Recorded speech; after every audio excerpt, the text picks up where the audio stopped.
Bonjour et bienvenue chez DigiSchool. Je suis Marion, votre professeur d'anglais. Aujourd'hui, nous allons nous intéresser au Royaume-Uni et à ce qui fait l'unité de ce tout petit pays.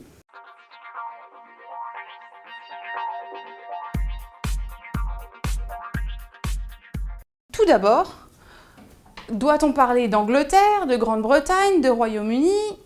On est généralement relativement imprécis sur le sujet. Laissez-moi vous éclairer. L'Angleterre, c'est cette partie blanche ici. Ça n'est donc que l'une des nations constitutives du Royaume-Uni. La Grande-Bretagne comprend l'Angleterre, l'Écosse et le Pays de Galles. En fait, la Grande-Bretagne, c'est l'île principale. Quant au Royaume-Uni, le nom complet étant le Royaume-Uni de Grande-Bretagne et d'Irlande du Nord, il comprend tout ceci, plus le territoire d'Irlande du Nord ici. Voilà, maintenant vous saurez si vous devez faire référence à l'Angleterre, à la Grande-Bretagne ou au Royaume-Uni. Alors, l'unification du royaume ne s'est pas faite en un jour et ne s'est pas faite de manière facile non plus. Il y a eu de nombreux conflits. Si la géographie a évolué au cours des siècles, on remarque néanmoins qu'au XVIe siècle, c'est le Pays de Galles qui est tout d'abord intégré à la couronne d'Angleterre. L'Angleterre et le Pays de Galles ne font plus qu'un. Ensuite, à partir de 1707, c'est l'Écosse qui rejoint ces deux premières nations.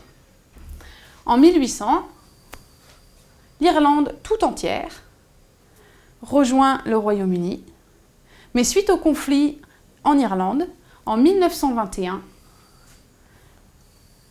une partie de l'Irlande devient la République d'Irlande et l'autre partie, l'Irlande du Nord, reste dans le Royaume-Uni. Ainsi, le Royaume-Uni n'a acquis ses frontières actuelles qu'en 1921, ce qui est relativement récent. Toute cette histoire mouvementée a laissé des traces.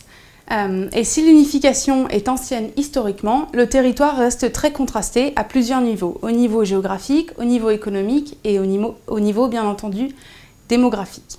Alors comment préserver l'unité nationale tout en accommodant ses volontés d'autonomie? Eh bien c'est ce que nous verrons dans une prochaine vidéo. J'espère que celle-ci vous aura été utile et je vous invite à consulter les autres vidéos sur le sujet disponibles sur le site de DigiSchool.